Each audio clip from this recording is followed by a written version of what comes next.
All right, I'd like to call the meeting to order. Today is November 26th. First on the agenda is the minutes of October 2018. Unfortunately, our executive director has been out, so I'm going to ask to have that tabled for next month. Second on the agenda is the budget 2019, and we have Gary. 2018 revision. In 2018 revision, in which we do have Gary DePace here, our fee accountant. So, yeah. Gary, I'll let you go over the whole budget revisions. I know we did it last week, Joe, but well, it's you and I here, right? There's an idea. But anyways, the revision, basically, you should have one, and I want to make sure you have the right one in front of you. So which one you want to go for with the revision? It should say revision number 1, just over on the upper right there. Revision number 1. Okay. Thank you. Kind of the right-hand corner, just below the down. This one right here.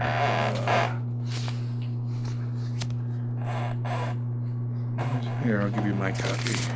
I got two of the same here. No, there's one's for the MRVP. Oh yeah, so one's the MRVP, but it that's should the say MRVP, revision number 1 right revision here number 1. on the right. This is 219, okay. Yeah.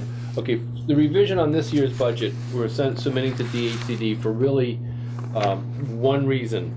And that is that if you remember last year, Lynn probably spoke to you that we were possibly becoming the host agency for the Western Mass Legal Council, in which they needed a host agency to do that. And the DHCD said that they would fund any costs for that legal program. Right now, DHCD has put that on hold, but there were advertising costs that went out that the Housing Authority paid for. This revision basically submits it for reimbursement. If you look on the second page of that, you'll see down below on column number 8, there's DHCD directed exemptions in which direct reimbursement, right down there, $5,454. So basically this program DHCD is putting on hold for Western Mass, and I'm not, because they're going to do something different or they're looking at something different, but they are reimbursing us for the costs that we've already paid for. That's the only reason why we have to submit this revision. Okay? There's nothing else in there other than it's there to be approved. I do want you to look, if you look on the page showing operating reserve, this would be the next page.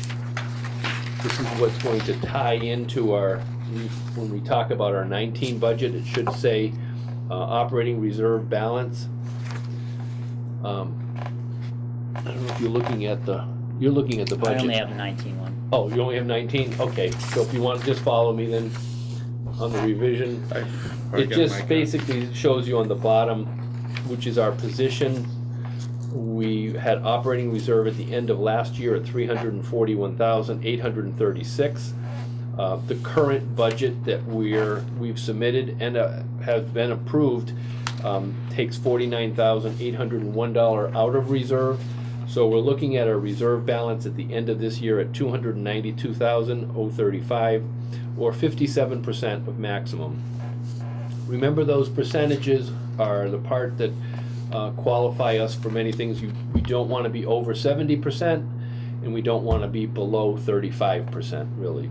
So you can see for the Housing Authority here in East Long Meadow, we're right in between. Where's the 49 going? That was from last year's budget, if you remember. Oh, when we okay. requested. Maryland is our new board Okay. member. Okay. Part of that is a major item, is the new truck we're purchasing. So, I mean, Yeah, they got it here already. they got it, right. I think Lynn said we got it delivered. So, I mean, that part of that was expended, that's coming out of operating reserve. So that's what reserve is for. Yep. Okay? But again, the percentages are the important part. Okay. Thank you.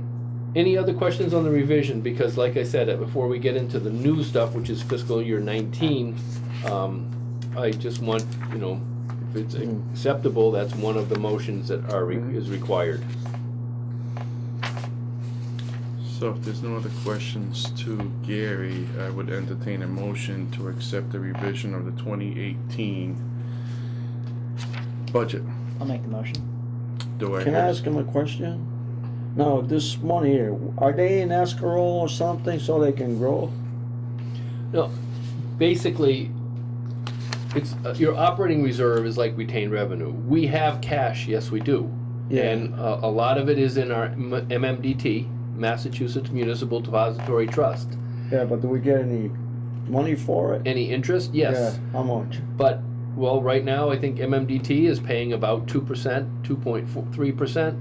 Yeah. It varies.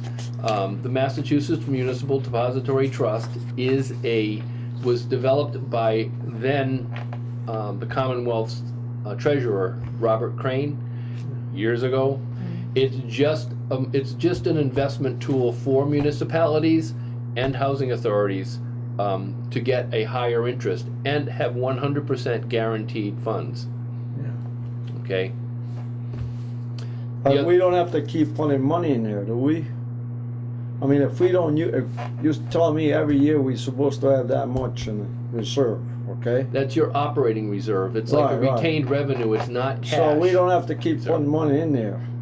No, it varies. I mean, that's day-to-day transactions. Cash management is done at the day-to-day management level. Yeah. If we have excess cash in our checking account and we can get a higher interest rate, Lynn moves it to MMDT.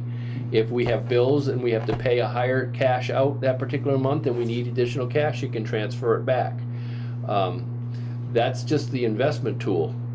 Yeah. Okay, just bear in mind that we're a subsidized authority. We earn a subsidy from the state.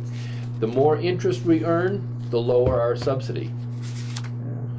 So they've taken away any incentive for us to try to make money on investments, because the more, if you work hard to make the money on the investment, it just decreases your subsidy Yeah, earned. but what I'm trying to say is we don't have to keep putting money in there.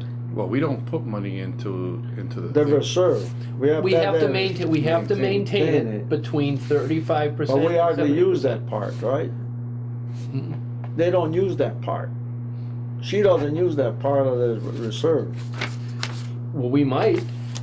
It depends upon what we need in a particular year. If they don't give you enough money in the line items in the Yeah. HCD, and I'll explain the pie chart, the annual Yeah. non-utility Sorry to expense ask level. all this question, but I just want to know Yep. what the story is with that extra money there. It's not extra money, I understand that, but Right. we have to keep it at a certain level. Yes, we do. Right, what DHCD says, you have to have the level between 70% and 35%.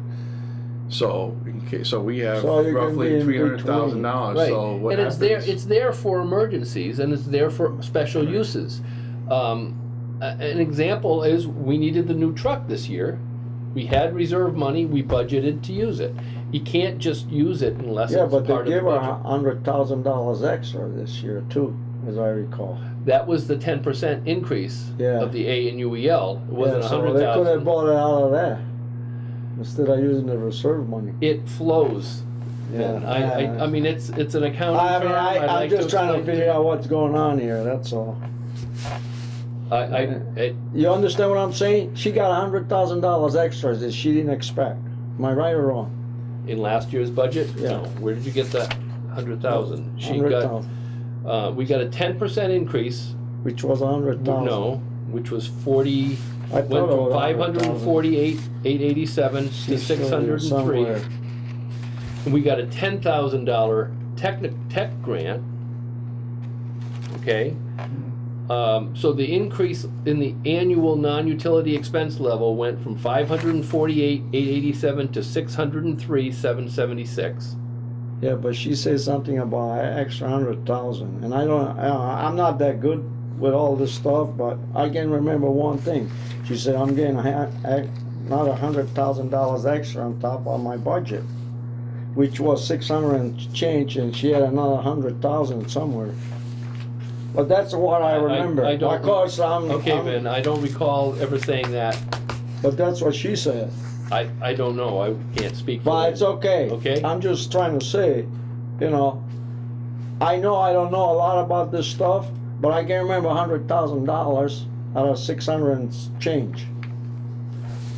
But I don't know. I mean, can't like I answer said, for what Lynn is saying. Yeah, Okay. that's good next month. I can explain the budget.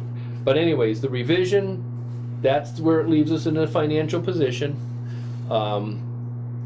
Basically, the only reason we're doing the revision is to get that additional $5,400 to reimburse what we've already spent for those legal ads. So I have a motion, do I hear a second? Second. Any other further discussion? Not hearing any, all in favor? Aye. Opposed? Ayes, got it. Okay. Please make sure you get Yeah. all the signatures for the revision. There'll be Yeah, 3 I'll- pages to yeah. sign once everything's done. Now let's take a look at the fiscal 19 budget, which I hope, I know you're on front and backs, and I think she separated it with the MRVP, but I have it in a package where I have page 1 of 10 on the top. Okay, we should start here. I think that's MRVP, page 8 of 10, okay? So that's really part of the whole packet. Okay. But if you want, we can start. I only got one page here, that's it. That's the MRVP, page 8, if you look up there. So you wanna start with, So you want this one, right? oh, you got the other pages? so- Yeah. I was trying to make copies. There you real go, page quick. 1 of 10. It's on front and back, Okay. and then you've got that. The Has everyone MRVP. got that one, or? I don't. think everyone does. No, that's not that one. It should be, oh, you don't have page 1? Do you have No. page 1 All of right, 10? so let me go make another copy of this real quick. Well, there, No, oh, yeah, that, you've got the 400. yeah, Unless you want us to just share. Do you have the full? I do have it. Okay. Because we can Okay, 'cause share if you'd like. I got the originals right from last week, so I've looked at them already, so. That's right, we did, we Yeah. went over them last week. Okay. I wanted you to start with page 3 of the budget. Page 2, okay, oh, yeah. And this is the calculation of the new, exactly, calculation of subsidies for the upcoming year. The ANUEL, which is line number 2, that shows what the annual non-utility expense level was from last year. And if you look at the sheet that I gave you in the revision, you would have seen that. That was the calculation. 603,776. This is what gets increased by DHCD on an annual basis. Last year, we got 10% more, which was a substantial increase, considering some years we didn't get much at all. This year, they get a 4% increase to the ANUEL, bringing our annual non-utility expense level at 627,927. They are still granting us an exemption in calculating our subsidy for the health insurance for our retirees. What they did on that, though, I will tell you, is 3 years ago, they said any exemption request at that time is frozen. That's the amount we get every year. We don't get any more, but I will tell you, there have been cost increases to the retirees' health insurance. We just have to absorb that within our budget. The retirees are former employees? Yes. Okay. Yep. How many? Any idea? At this point, I believe there were 2 maintenance men. I think we had a former director. I don't think, Yeah, I don't know the number. Patricia, I know, Patricia. I don't know if, Was any Gene survivor from Kavanaugh? Virginia is up. Gene is another Gene one. Kavanaugh. So there's probably 3 or 4, Okay. okay? But anyways, that's the amount that they're just saying is frozen. You have to, Live absorb within it that, within yeah. that. Mhm. So if you look the way it calculates out with the estimated utilities and revenue, our next year's subsidy would be at 101,904. Okay, that's the subsidy. Okay, That's how much we're gonna get, that's what we're budgeted at, a budgeted subsidy yeah. from the state. Okay, now if you flip back onto page 1, you will see that on our revenue stream on line number 8, or line number 9, I'm sorry, the 101,904 is there. Okay, that's the subsidy we've got budgeted. Following that, it's right there. I know Okay, it's got small, it. and the Yep, lighting in thank here you. is not the Mhm. best. On top of what we're already getting, That's for next year's subsidy. yeah, Right. yeah, on top of it, so it's gonna be about 700,000 or 800,000. Right, because our total revenue, we get about 875,000 of revenue from Right. rents. Okay, we have budgeted amount for interest that we get on interest again on our investments that might be our cash reserves. We have 16,500 budgeted as other income. Now the other income revenue streams is we end up having to pay half of our laundry funds that we get goes into that account, basically to cover the cost of utilities in running the laundry. The 3691 account, this other revenue subsidy retained, that 35,000 is much higher than last year because we were now going to be a full year participating in our solar. We have new accounts in our budget down on, you'll see on line number 4391 and 4392, down on line number 30. Under the utility section, you're going to see that we have what we have is solar operator cost and net metering credit. Those accounts, one represents a credit because because we're participating, we not only pay an electric bill to our utility company, we also pay to the solar operator for the cost of that, running that solar operator cost. But for that, we get about 132,000 of net metering credits. The net metering credits are used to offset the expense of our electric cost. So it's that difference between the 132 and 118 that also has to account up into our other revenue retained. Because DHCD says that we can retain 100% of the savings of the solar farm again this year. In the budget guidelines that we get annually, DHCD will either tell us we get to keep 100% or we have to give them back a percent. A year ago when we first signed up, they said that we would only be able to keep it for the first year. Part of the budget guidelines this year gave us permission to keep 100% for year number 2. Okay, but I can't guarantee it for year number 3, 4, or 5, or whatever. Well, why is that? Because DHCD. Yeah, I understand, but they give you something and then they take it away? No, they're not going to take away what you earn that year. They're just saying. Yeah, but what you about the joined- following year? What is this? Just one of those things you throw away? DHCD funds utilities at 100%. If the cost of our utilities double next year, our subsidy will cover that. Okay, that's just the way the formula works. Yeah. Utilities are always paid for by the state through the formula. Therefore, they're saying if you go out there and do a program to save on utility costs, Yeah. what happens when utilities go down? If they're paying 100% of the cost, they want 100% of the savings. They said, we're going to change that. We're going to let you keep the savings for year 1. They're going to keep savings for year 2. But they're saying because we guarantee your utility costs no matter what you pay, and the subsidy is calculated in it, they're also saying that we may need some of that back. So we may ask you to give us 25% of the savings. Yeah. That's what I mean by the way it works. It's not. Where are your panels?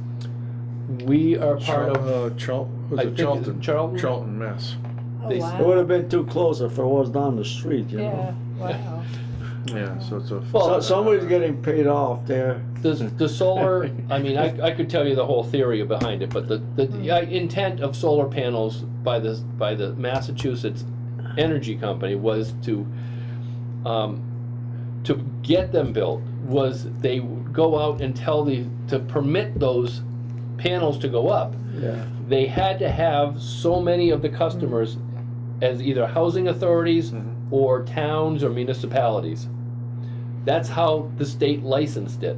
And in order to do that, they said, okay, but you got to guarantee them some savings for us to let you put up your solar farm.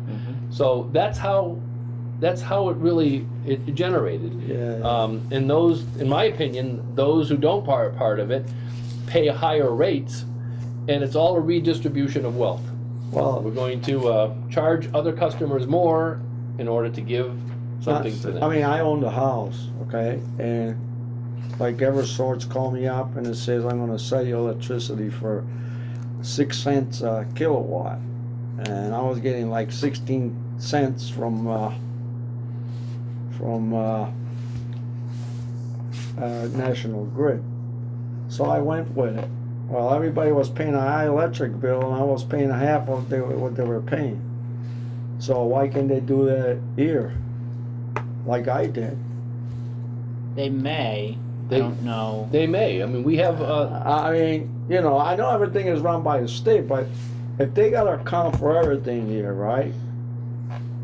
But some of the stuff, because the state dictates everything, they don't know everything.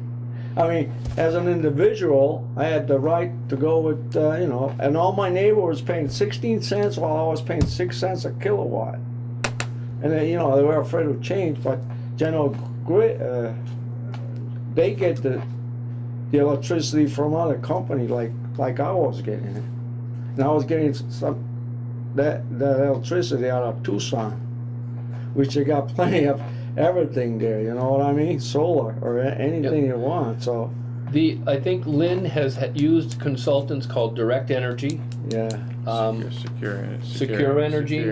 To Well, you got look an at expert over here. yeah, to look at trying to make sure we're purchasing utilities at the lowest rate possible. Right. You'd have And- your distribution, which would still be National Grid, and then you can buy your supply through what you're Yeah, saying. yeah, that's and what I was they may, saying. like your cable company, have introductory offers where they're for the first year will lock you into a lower rate and then can play around with it. So Right. I do think they have a separate supply charge. Yeah, we do. Yeah. Right now, we do have the secondary through Secure Energy, in which I believe the contract is coming up soon.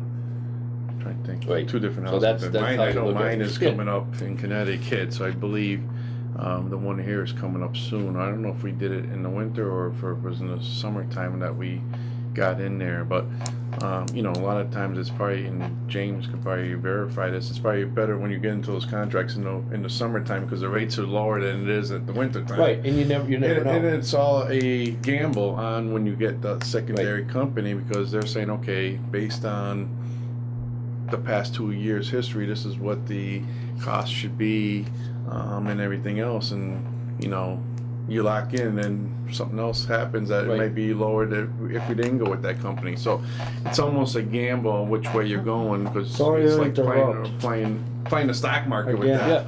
Yeah, yeah. Okay, so we know what our revenue stream is. Let's flip to the position pay, which I had say is 4 of 10. This is your salaries of all your folks. Now I know I indicated last week when I was here, would give us the explanation. So 4. Yeah. You've got basically, there's 3 administrative personnel and you have 3 maintenance positions. The executive director, last year you had voted on her salary schedule based upon DHCD's calculation. Hers was to be frozen for 3 years until DHCD comes out with a new schedule, so there is, that's the same for your executive director. The administrative assistant, bookkeeper, and bookkeeper's position do have a small change and a cost of living adjustment to that, but I know you're aware that Barbara is retiring the end of this year. Yeah. We have had that small position in there that I guess the new person is starting next week. Yeah. There is basically, Lynn is going to be using that position and not pay anything more than those in there. She may hold some of the positions at lower after a 6-month trial as things go. If it works out, then she... This new person is going to take Barbara's place. Exactly. Well, not Barbara's position. She will Right. be a new hiree, and Lynn will, Right. you know, restructure her office with the personnel to do whatever functions. Right. Yeah. So. Which was Barbara's job? Barbara's was the second position. The executive Right. director? No, the administrative assistant. Administrative assistant, Okay, right. got it. Thank Yep. you. But I know she's intending on looking at the seniority of the person that's there, and that is Lynn. Yeah. Well, I to see, right. presume Lynn's going to take over Barbara's place. Right. Well, like I said, maybe not, depending upon what the executive director wants to do with those positions. But there's room in there for her But Barbara's flexibility. staying on the whole month, right? Yeah, I believe She's she's trained a right. new person. Right, That's a good idea. right. Maintenance, now you understand in maintenance, we pay the labor and industry rates. Labor and Industries issues their rates for maintenance on April 1st. So I have a line item that I had called emergency for overtime and also reserve for labor and industry increases and or additional hours for our part-time employee. That's that item that I budget at $12,000. And again, we won't know what the labor and industry rates are till sometime in March when we get those. Okay. And just to add to what Gary's saying, we have no say on that. So if Right. Right, if Labor and Industries come out with, industry goes, they get a $2 increase, He's they gotta get, pay we it. have to give them a Yeah. $2 increase. So Yeah. it's not like when we do a yearly recommendation, when Lynn asks for the cost of living increase for Right. the other staff, like a 2%, which the 2% can come out to 50 cents. Yep. They get the 50 cents. But we have no say, so that's why Gary puts Do they bills. explain what their jobs are at all? What their responsibilities are? I mean, one here says maintenance mechanic, then the other says groundkeeper. right, those are different rates that we have associated, Yeah, but okay? those guys do everything. There is a set job description of Yeah. what This is what each I'm one trying to does. say. Yeah. Okay, a maintenance mechanic versus a groundskeeper. And that's just the way the rates Yeah, are. yeah. Okay, This doesn't reflect the people that work here. yes, it does. I mean, because all those, the two guys that I know, they do everything. Well, They're both maintenance mechanic. But it's Depends part-time. on what they were hired as. Yeah. One's hired as a groundskeeper and one's as a mechanic one. So whatever they are hired as, that's what you're paying them under their title. And then also in the job description is whatever else that the executive director asks them to do as needed. So Are they 3 full time? Because on the left, one's listed as 20 hours. No, but that's they're, only a 20-hour position. But the 21 amount is the hours. same. $21. Oh, I think Lynn did say she wanted me to budget for full-time. Okay. Okay, but not really sure whether she wants it to, whether she wants to fill that. Okay. That, because she did want to she wanted to have that flexibility.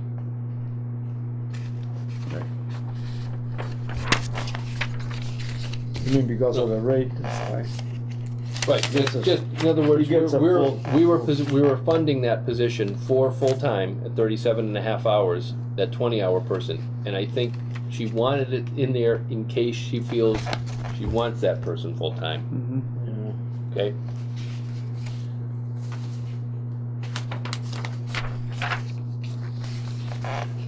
Next page, which would be page number, let's say up there, 6 of 10, it says. This is where we list our other expenses for the housing authority, mainly our fixed costs. We've got 3 insurances major costs that we cover. One is our workers' comp, which we participate in the Mass Narrows Workers' Comp Group Trust. That's been a very good investment because we do it. It's a self-insurance pool for housing authorities. We normally get a dividend even on those funds that are there. Last year, the board of directors did not declare a dividend. I'm not sure quite why. I don't know whether they were just happy with the returns that they were getting. You don't know if they've met again, Joe. I have not heard. So I but- haven't heard. Usually it's right around this time of year when they declare a dividend to go back to the authorities. And basically when we get a dividend, it's used to offset the premiums, annual premiums. There may be talks at next week's conference usually. That's correct, they do. Our property insurance that covers the fire and basically the properties, is done, that's bid at the state level. This year, the state has awarded that contract to the Hayes Group. It used to be the Sullivan Group, but they cover all Bless you. So nice. all the housing authority properties in the Commonwealth. This year's rate that we're paying is $111 per unit. It was $103 last year, so it did go up about 3%, 3 or 4%.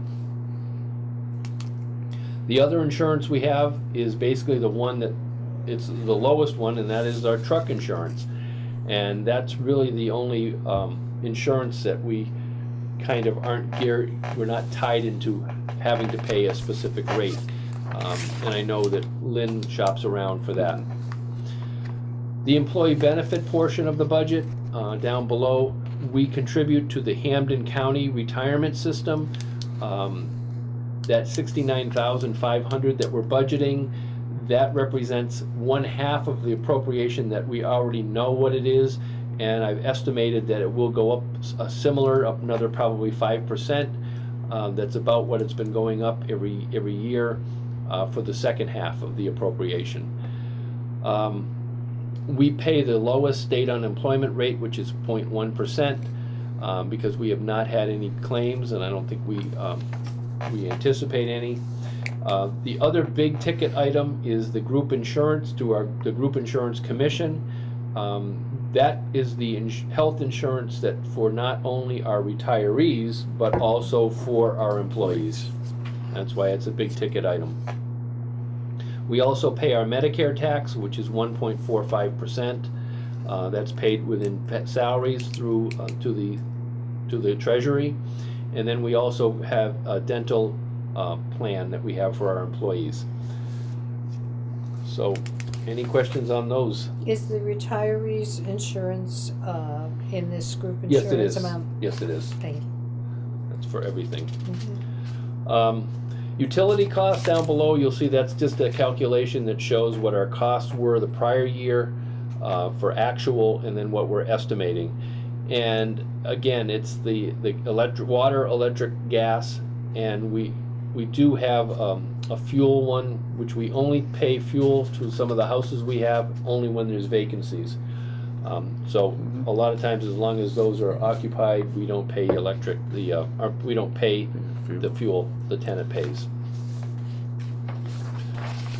The next page, which is schedule of non-routine expenditures. Now this is where last year we budgeted for a truck and other things. This year I'm only budgeting one line item. It's just basically, I'm calling it, it's extraordinary maintenance, and it's called emergencies as needed. There's no specific items that Lynn is wants to do out of our operating budget. Now bear in mind, you understand we have a capital budget that's funds, we call it the modernization or the CIP, which I think you probably have already approved that work plan, so you know what's being done out of the capital budget, because this is operating budget.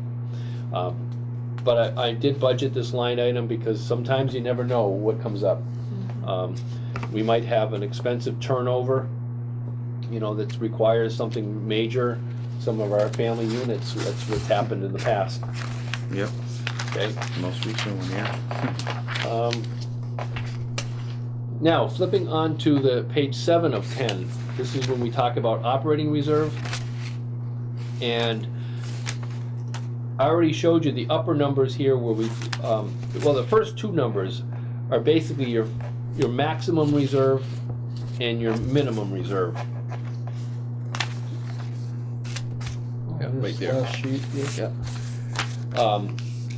And then, of course, the next items you're going to see are the items that, if you remember out of our budget revision, we said that last year we were at 341,836. We were taking 49,000 out of the reserves to be at 292,035. I will tell you that number is when we actually close the books.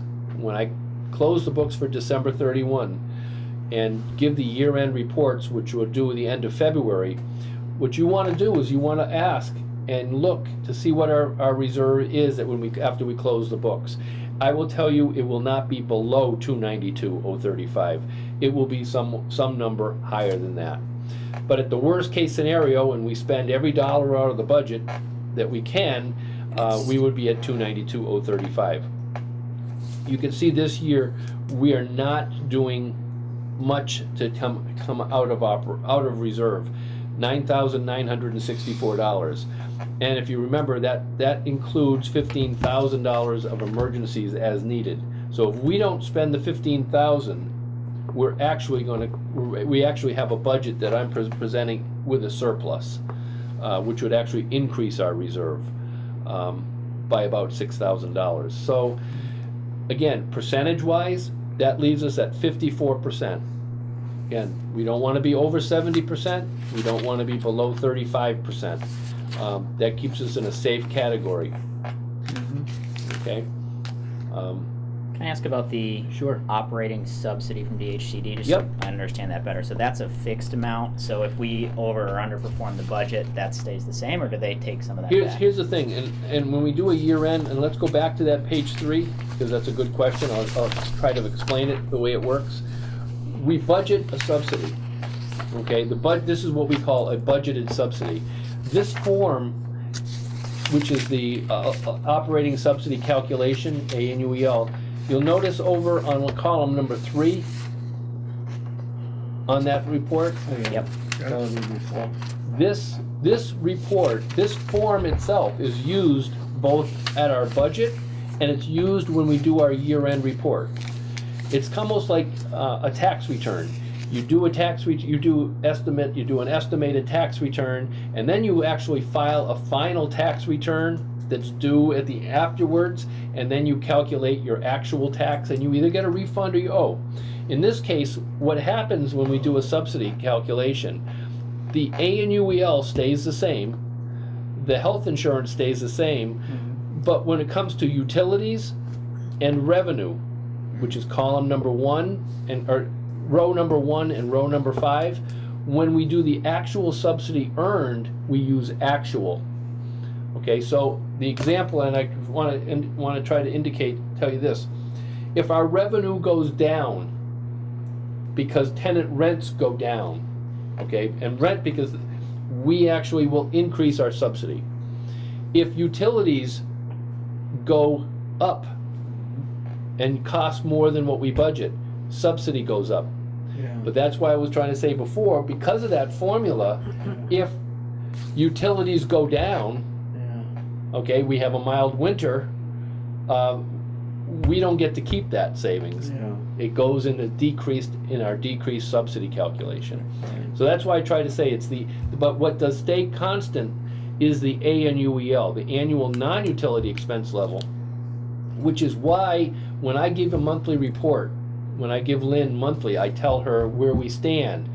And I'm always comparing our actual spending to the ANUEL, because it's the ANUEL that if we spend less than the ANUEL, our reserve goes up. If we spend more than our ANUEL, we don't get to keep it. Our reserve will go down. Okay, so that's why we're always looking at that mark and making decisions as to how is that going to affect our operating reserve. Now, a couple years ago, were we not operating on a subsidy, if I recall? Quite a few years ago, that's right. We were called a surplus authority. Right, and did that flip? Is it revenues down or it flipped because of 2 reasons. The ANU utilities have gone up and revenues kind of stayed the same, but DHCD has increased the ANUEL substantially. Last year they gave us a 10% increase to that ANUEL. This year a 4%. The year before that I think was 6%. Basically, DHCD and the legislature is realizing that they were not funding housing authorities at a level that they could afford. Correct. We were fortunate in East Long Meadow to be a surplus authority at the time, because we were able to have a budget that we could spend and keep reserves. But when they finally realized that you can give more resources out there to the housing authority, that's been the increase in the ANUEL. And we've correspondingly done that either by Lynn is doing more things, contracting. that's why one of the decisions that she made, she's let's see if we can put that full-time position. She may or may not make that third position full-time. So, but it's in the budget, so she could. Okay, so likely their deterioration of all the housing authorities, they looked and said, we're not providing enough. That came up, Bumped it up. started, and I'll give you the history, it started probably about 15 years ago Oh, yeah. when Mass Narrow paid a lot of money for a study to basically say how is the state funding its public housing market compared to what it really should be doing. They were grossly underfunding. So it's been many, many years by the legislature to build up this operating subsidy account to get it to a closer level. And you get newsletters from Mass Narrow all the time. Read about that. They're still not at 100%. And I will tell you, when Joe knows, the federal government funds its public housing much more than the state public house. State Yeah. funds its public housing. No, absolutely.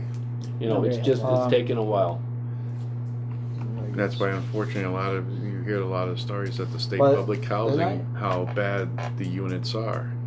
That's why one of the good things I think, Lynn and her staff is collecting all the rent, so that helps Right. with the revenue that Right. collecting all the rents. The hardest thing is in maintenance. I mean, I will tell you that when a budget is very, very tight, what's the first thing that happens is you start deferring maintenance. We got some paperwork on I wasn't here at the last meeting because I was out in California. But on the last meeting, then we get a sheet saying what they're supposed to start to do, like new floors here and. The last meeting, there was no meeting because I didn't have, this is basically our last meeting because, Yeah, that last meeting was no meeting No then, the meeting, one a we- couple of weeks ago? No, that's why I'm here again. I was here the other day too. We didn't have a quorum. Yeah, I went to my mom's 100th birthday. God bless you, yeah, so I didn't have a quorum, so this way Gary's back I here. didn't know, I mean, this is still Yeah, the same This is paper. the same Yep. paperwork. Is this found in here enough to do what they want us to do? It's more than what we've had, yes, and it But leaves they our won't do what they want us to do though. well. There's never enough money to do everything you want to do. I mean, he's telling us roll-in showers and floors and, Well, that's why the executive director, Lynn, when whatever priorities come up, she prioritizes what needs to be done. Right. And when that matter comes up, she looks at the funds, and I'm sure she contacts Gary, say, "Hey, And say, do we Gary, have do the I funds?" do we have the money to do A, B? These are two major things that have come up. There could be things in regards to reasonable accommodations, whatever Exactly. requests that she's got to prioritize at that moment. You don't know what the crystal ball is going to bring. There's probably, I'm just guessing, there could be about $1 million worth of work that needs to be done, but you only got $250,000 to work with. So This is your operating budget. It's the day-to-day stuff. When things happen that are extraordinary, I mean, it depends upon how they come up in the priority. We have the ability we have an RCAT team that out. we can call and talk to them. If there's particular special emergencies, there may be another pot of money at DHCD available. We obviously try to go for any funding that we can get. And that's why I wanted to point out that Is this- 70% on the reserve is important, because if something comes up and there are other pots of money available at the state for a particular item, and you brought up an ADA, so a request for a special, an ADA request is Americans with Disabilities, such as a roll-in shower or something that's unique. If we don't have the money in the operating budget, we go to DHCD, they might have a special pot of money for that, so we have access to it. But they always will look at your reserve level, and if we're over 70%, they're gonna say, use your own money before we give you any, correct. okay? So that's why that reserve level is important, because it's a sign of whether we have the resources available to us or we don't. Now, is the housing is still run by your transportation department? Who's in charge of this? The Department of Housing and Community Development. Yeah, what about the transportation department? That's the federal government. That's HUD. HUD? HUD is under the transportation. Oh, under the federal, yes. Under the federal. It This is a right. state. East Long Meadow is a state program. These are all state units. We do not have any federal programs. But So everything is basically controlled from the Department of Housing Community Development, all the legislation, Oh, I everything see. is done through the state, the Yep. Commonwealth of Mass. the only other, I mean, that's our budget, the primary budget. Any questions on that? Because that's going to be a separate vote also that you need, besides, before we go into the MRVP. So I'll entertain a motion to accept the 2019 budget that is set forth to us. A second. Oh, I need a motion. I'll make the motion. Oh, I'm sorry. I thought you were making the motion. All right, I will- do I hear a I will second? second. Any further discussions? Not hearing any. All in favor? Aye. Opposed? Ayes, got it. Thank you. The third item is the MRVP, Massachusetts Rental Voucher Program. That's the one that should be, start with that page 8. Okay. That's the Thank you. two-page thing. Mhm. The Massachusetts Rental Voucher Program is where we do not own these units, but we subsidize the units for the tenants. It's 25 units that were set aside years ago at Brownstone Gardens.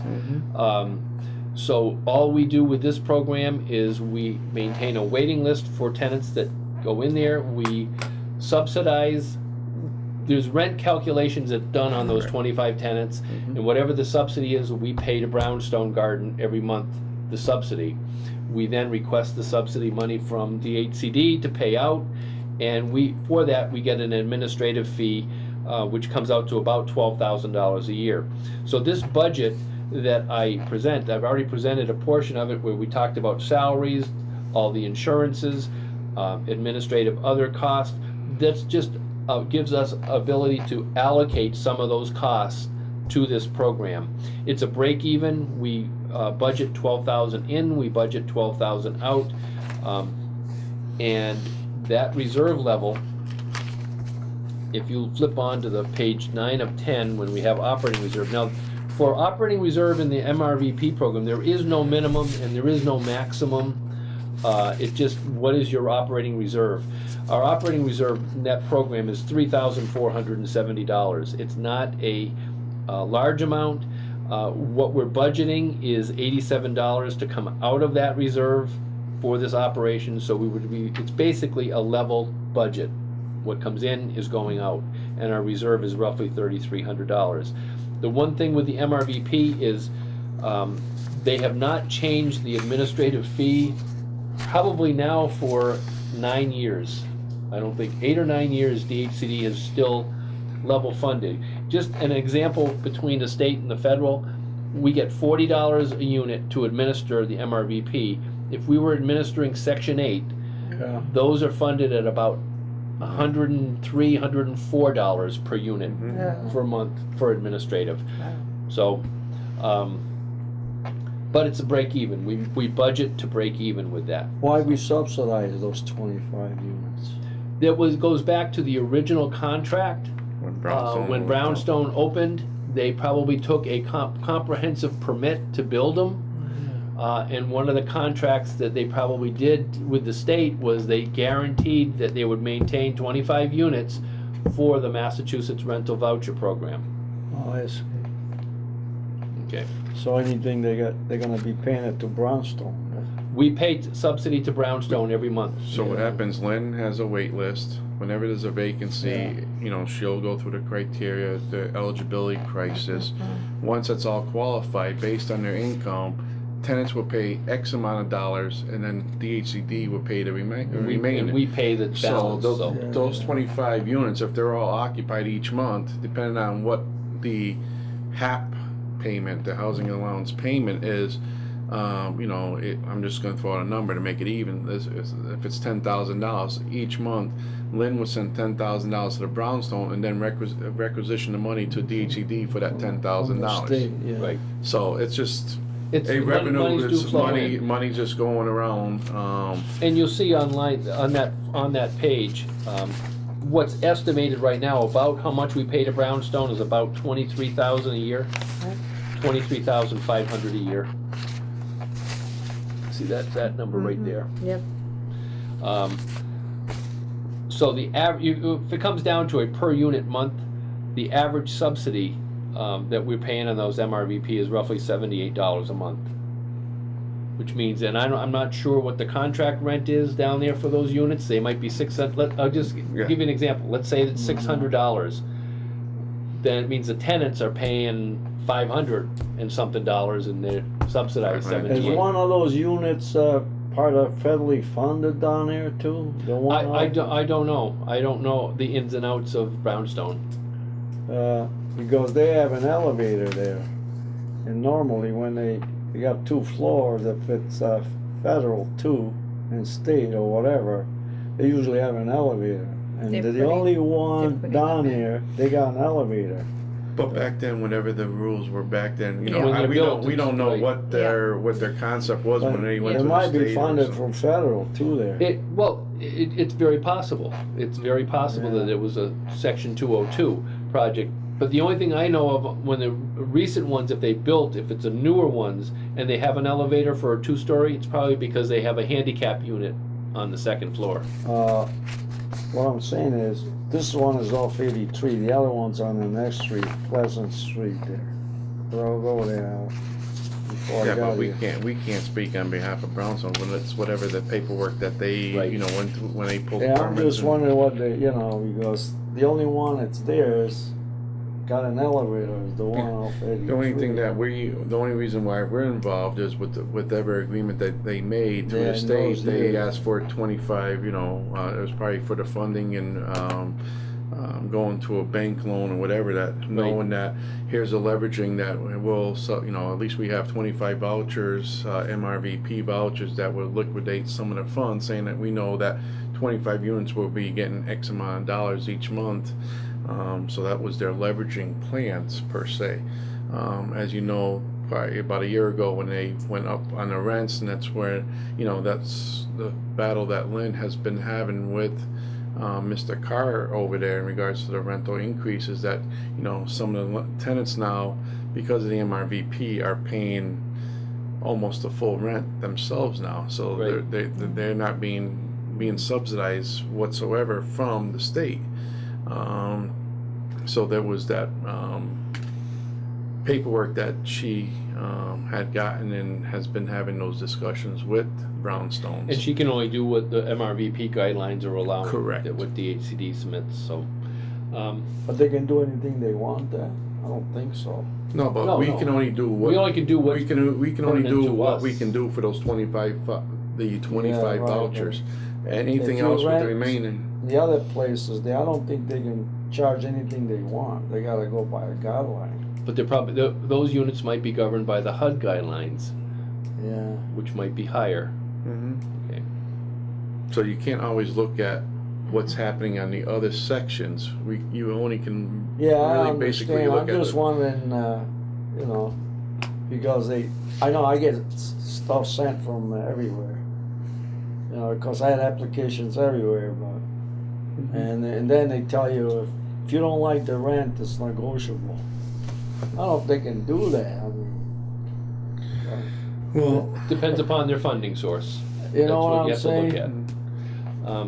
is there anything else? Any Karen? other questions on the MRVP? Those would be the only other vote that you need to make If sure. it's not, done. I'll entertain a motion to accept the 2019 MRVP budget. I'll make the motion. I second. Any other further discussions? Not hearing any. All in favor? Aye. Aye. Opposed? Okay. It's 4-0. So now I'm gonna sign it. Now we need Three- to have. Three pages to be signed, next to your name, and just sign it and date it. Yeah. And today's 11/26.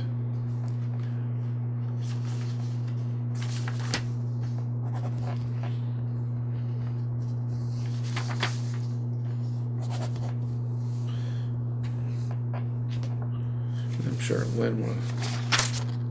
So I just need you to sign at the bottom where your name is. And who's the board member that's not here tonight? Danielle. Danielle. She was She here. did listen to my brief explanation last week, and she'll still have to sign. Yeah, so Lynn will get. And she'll get that she's out signature. sick, so.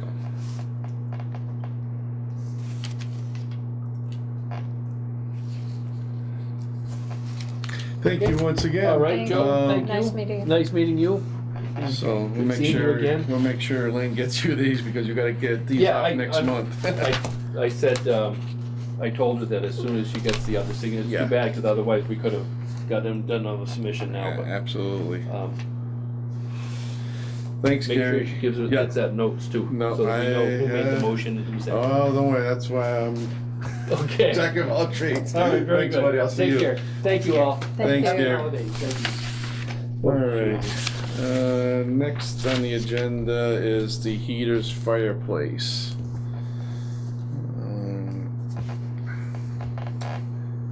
So I guess about 2 months ago, it was brought to our attention that she was talking about how she went out and started doing inspections and has noted that individuals now have some space heaters and fireplaces in their units. And you know, as the board members, we're the ones that set policies, and one of her concerns was, you know, could this be very hazardous to our units, especially at fire safety. It's the back page there. I think it's, yeah. And I think at that point in time, I've instructed her to at least speak with our attorney to get consensus of what her thoughts were and what do we want to put into place. You know, one of the things is, especially with space heaters and everything else, you know, the housing authority is paying for the utility. So during the winter months per se, you know, if they're turning these on, now the housing authority is basically Yeah. really not saving any monies in regards to now the solar panels, because that's one of the things that we were looking to. That's why we invested in the solar panels with the net metering, is to lower our cost. Now during the winter time, as we know, if they're plugging them in, we're not saving any utility costs. They're plugging them in. I mean, that's all you have to do is raise the heat. I mean, those things get cold in there. Well, if the tenants raise their own heat in their apartments, Yeah. but I mean, what the hell is? I mean, all those things got a thermostat there. If you're cold, just why put a heater on them? That's crazy. But especially space heaters at nighttime, if you forget them on, and they tip over something, that could Catching a that could curtain or catch. something. It's not an oil one, is it? No, they're still. No, the even curtain got even hot the in them, yeah. regular space heaters, the electric ones. So I guess the biggest concern was, you know, she has asked the board, you know, what our thoughts were. Do we want to set a policy in regards to this? Because now these new appliances that come out, they have these space heaters, fireplaces that it seems like everybody's buying them and then storing them in their No, we homes. just put that in an apartment with 2 rooms. I didn't do the inspection, so I could not tell you where they're putting them and everything else. But you know, right now, what she pointed out was under the current lease, you know, individuals are not supposed to operate any major appliances, washers, dryers, air conditioned freezers, without written approval from the housing authority. So I guess, you know, this is a concern, or, you know, we as commissioners are the ones that set policies, and what are our feelings in regards to this. Do we want to, you know, inform residents or inform our executive director that we don't allow these? Do the tenants pay for heat? Oh. You pay for heat. What? Yeah. Is it electric heat? It's electric heat, so the efficiency would be the same as Yeah. a space heater versus the baseboard electric. And are they allowed to control their heat? They can put it up as high as they want? They have their own thermostat in If their it's own cold, apartment. you So, turn it yeah, off, that's so- all. Then at night, you turn it down. If they're or kicking it up? If you wanted that way. So I Yeah. guess the biggest thing, that's why I asked Lynn to ask our attorney was, are they considered space heaters in the fireplace a major appliance per se? There was really no real answer to that. But God forbid, I know, and if you forget to turn it, you've heard so many different fire, unattended candles. Right. God forbid I now. think it's more a safety issue than It's a safety budget. concern. Yeah. It's Yeah. a safety concern, especially for our residents, that it's just not your apartment, but it's the apartments adjoining you and above or below you. That and God forbid, if a fire happens, it's not just a $10,000 damage to one apartment. You could be talking $40,000-$50,000.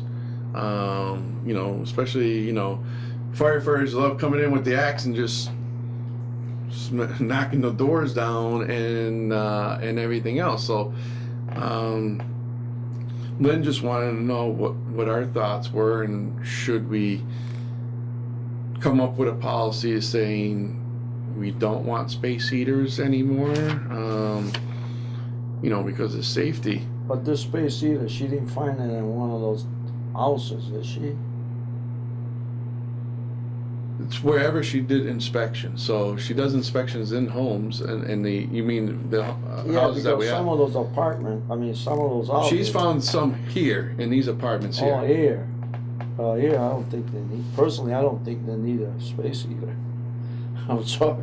That's the way I feel. I don't about think it. it's a major appliance, so, Right. but I think you do need some kind of policy regarding them. I don't think you could, throw it under a major appliance. Right.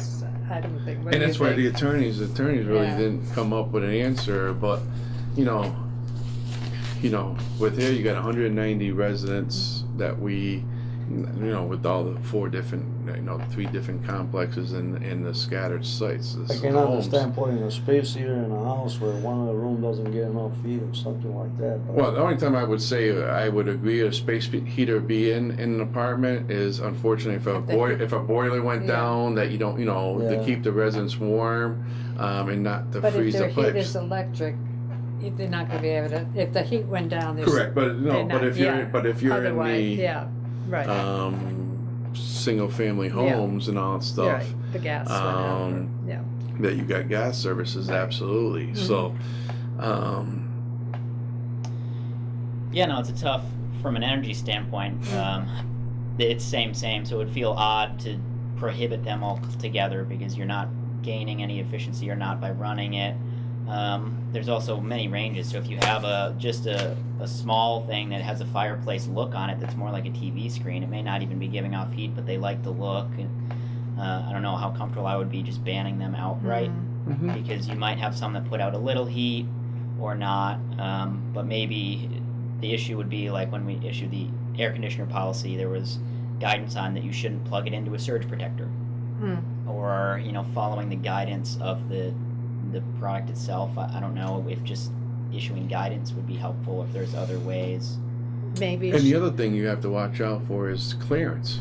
Yeah. If you put Right. this, to get sufficient heat, I like what I've done in my housing authority is, the new heating systems that you need to at least have three Yeah, do we have guidance clearance. on, because you would need similar clearance to the baseboard heaters that are there now. Do we have guidance around that we might No, want and to I think that's something this? I think that's something that we may have to think about, and put our heads together and come up with something, and then maybe within the next month or so come up with you know, maybe email or you know, tell Lynn our thing, so then she can get this information and present it back to the board, saying, hey, this is, you know, what we've got from different board members, and toss things around.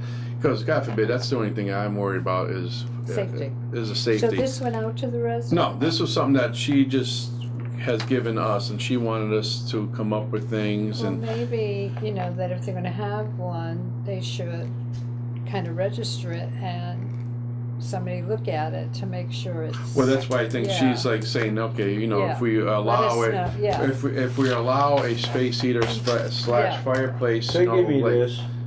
I got it. oh, did you? Okay, she sent this out. Okay. She sent it Oh, out. okay. So I guess what she wants to do is, I guess you want you to tell her if you got tell her. Yeah. So Right. I think that's a good thing. I Maybe do we say, too, you know what, yeah. if you're looking to put a space heater slash fireplace, Let us know. let us know. And- We will take a look at it, and you Make just need sure to get it's a permission for Safe unit. from the housing thing. Yeah. You just need to get written permission from us that you can have. I mean, I had to tell her I had air conditioning. I got a small grill for outside, which is useless. But Well, same thing. You never know. Propane gas could explode. You know. you know what I'm saying. Plumbing But gas it's could outside. explode. You know what I mean. And mine is a little tank, so I mean, But so, are we in agreement that we say that the residents just needs to make sure that they need to inform the management office of a space heater fireplace, and then let Lynn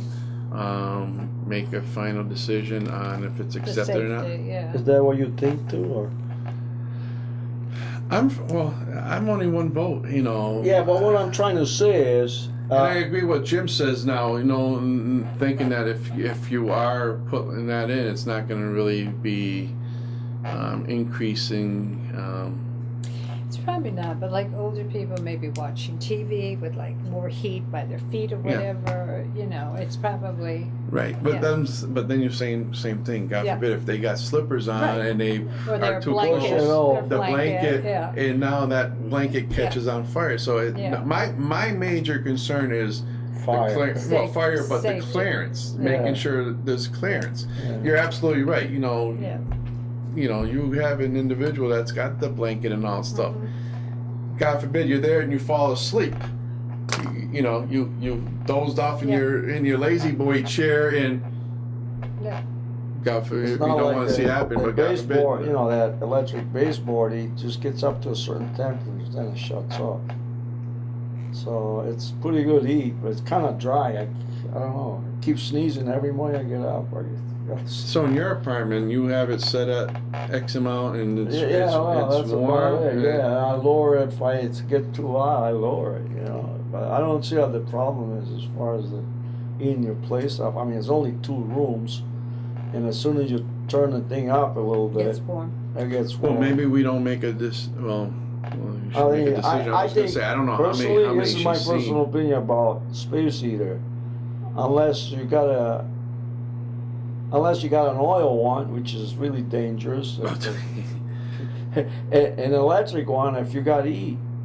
But you have baseboard heat all over the apartment, so why do we need this extra stuff? I mean, that's my personal Yeah, opinion. this is a lot. I wouldn't even, they say the windows are no item. good. I just turn my shades down. Oh, okay. Unless you don't have any heat and you got a generator, that you can throw heat on. That's what I think. And Yeah, well, I would say definitely kerosene. No, you should not be Space heater allowed. is Well, illegal. It's it's a not allowed. space heater. Yeah, it should not be allowed. I can say electric heater is Yeah. fine, but Well, kerosene. I thought this might have been in one of those homes. Sometime those based homes. based upon the information I got, it was some of these apartments. I don't know if it was just this development or Village Green or where it may be, but during some of their They have oil leak inspection, there, I believe. Village Green they've oil seen, leak. and like Marilyn says, you have individuals that may have just a small space heater to keep themselves Yeah. warm and, Feet and, warm and or everything whatever. else. Yeah, but I think they should. If they're not allowed to begin with, they should be. I don't think it would fall under a major appliance, really. Do you? space No, heater. so I agree that if Yeah. if these notices went out, I would miss. I would got think one. that they need to contact. They- I think we should authorize Lynn to make sure that the residents notify her and let her make the final determination on what's acceptable and not. Right, And you know, and definitely say kerosene heaters is a no-no. yeah. Or maybe review with the tenants too, the clearance, and make sure, you know, maybe give them a written, Right. this is what you should be doing or whatever. Stuff is dangerous. Especially when you're old, you might, you know, just lose your balance, hit the damn heater, and. Well, that's what Yeah. I'm saying. Safety. You're damn if you do, No, you're I mean, damn if you I don't. you know, I can get around fairly good, but the idea is, Yeah, but some residents I may, you know. like, there's 8 units there, so there's 8 different people. Maybe you should ask the people in the building if they want a space heater in there or not.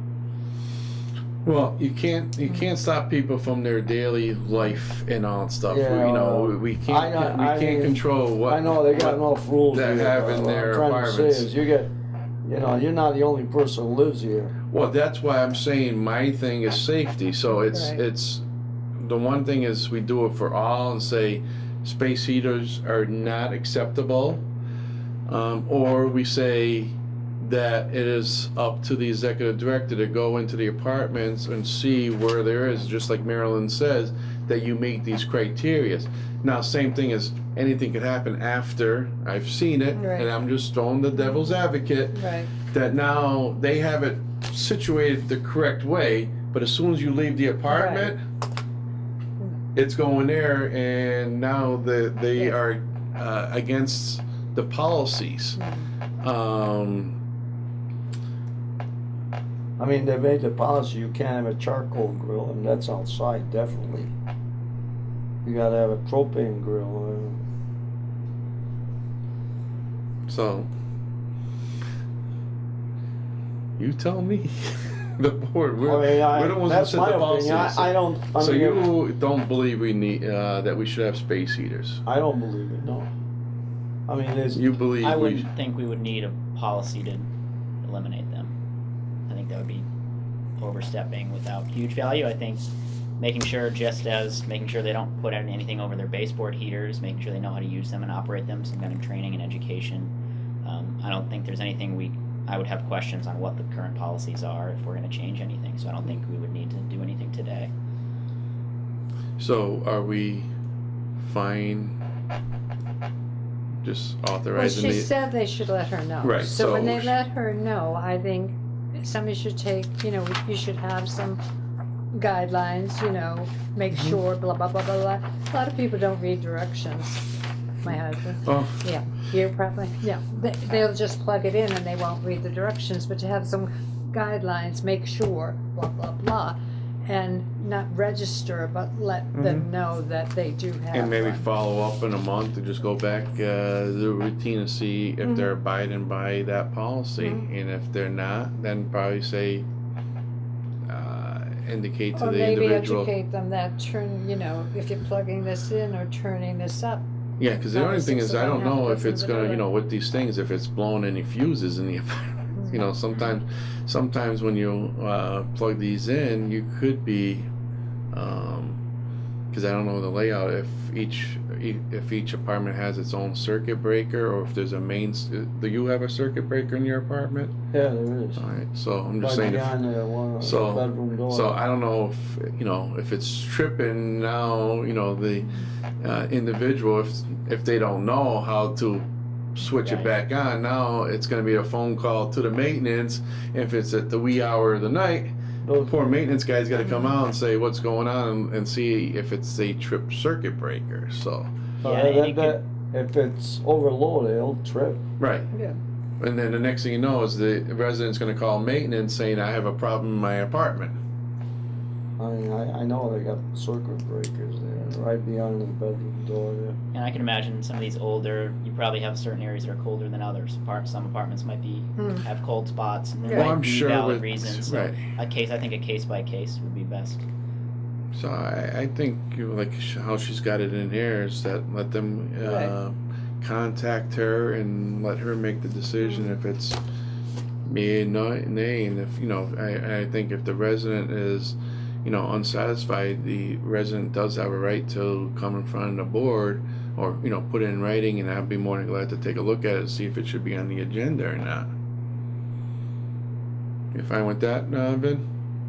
I guess I am. I mean, I just stated my opinion. I mean, She- I live there, so if somebody's got a space heater, I better make sure it's, Safe. Do you know how many people contacted her that she had? This is dated the end of July, October, yeah, I don't have that Don't know, yeah. number. there's nothing you can control. If you forget to shut it off, Right. that thing will be on all night, and then you get up in the night to go to the bathroom, you trip over the damn Well, thing. that's my because you know, same thing.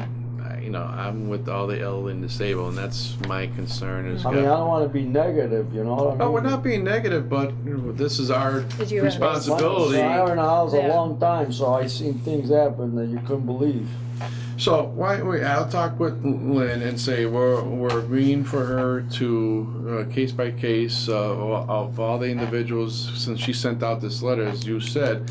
I don't know the number of people that have I don't know if they're contacted her. doing, yeah, because she sends out other letters, but some of the So people we're don't bother. just so we're just authorized. I'll let her know that'll be a case by case, and the ones that she's I mean, gotten you know, requests for her to go out to those units to make sure it's a-okay. If not, you know, she can inform the individuals. But you I have think to sign what that we thing probably, there. Yeah. what I'll probably do is later on and just You have have her to come up. sign if you got the air conditioner Right. and outdoor grill. And then what I'll probably do is have her put something, a written policy with Yeah. all the information, safety information, yeah. information Yeah. and so forth. All right. All right. Anything else? Well, the only thing, she had Quarry Hill lights, and she asked me to table that, so I don't know what's going on with the Quarry Hill lights. I don't know either. I'm trying to think. Trying to remember. I think I left that other piece of paper in the office. Give me 1 minute. I think I Oh, left somebody's it. watching. I was it. making. You're gonna one tell me. second. I regularly, I had small kids, so I didn't like space heater unless it was a. I would buy sometime because I lived down in Hampton for 52 years, and I had my own house and I had my own generator and everything. But if the thing goes out, your burner goes out, and there was gas. You know what I'm saying? So I had all that stuff covered by the generator. But here, if the lights go out and you got a electric space heater, forget it. You have to It's come not gonna in. do you any good. Anyway, I was making all the photocopies. So, on the next on the agenda is Quarry Hill lights. So, that's right. Now when I see the notes here, as one of the things that Gary had mentioned about the money that we get from the washer and dryers, it needs to be voted on for the lights out here. That Lynn would like to use $200 out of the laundry money for the tree outside. Oh, I was wondering why they didn't light it yet. They lit last year. Well, then I think there was a problem when they did the The culverts. something when they The did the storm sidewalks. Yeah, and then they hit an extension or something. an Do extension. you need So a motion? for yeah, that? so I need to have a motion to take $200 out of the laundry money for the trees here at Quarry Hill. I make a motion that we use $200 from the washer and dryer money to light a holiday tree. Do I hear? Are those washing machine rented? No, we own them. I'll second. Any further discussion? Not hearing any. All in favor? Aye. Aye. Aye, opposed, ayes, got it. So I'm looking at the next board meeting. Jeez. Will be, How's their daughter doing? hold on. So our next board meeting will be December 12th. December 12th. Yeah, that'll be the second Wednesday. Okay. couple of weeks, sir. I've got something on the truck. Right. I left my phone in the car so it wouldn't ring when I was in Well, here. I'll have her send out, because All right. I just don't know what the situation will be, so. Yeah. Tentatively, the next board meeting is scheduled for December 12th. Otherwise, you know, an email will go out and everything else. Do I hear a motion to adjourn? So moved. Do I hear a second? Second. All in favor? Aye. Aye. Opposed? Ayes got it. Thank you very much.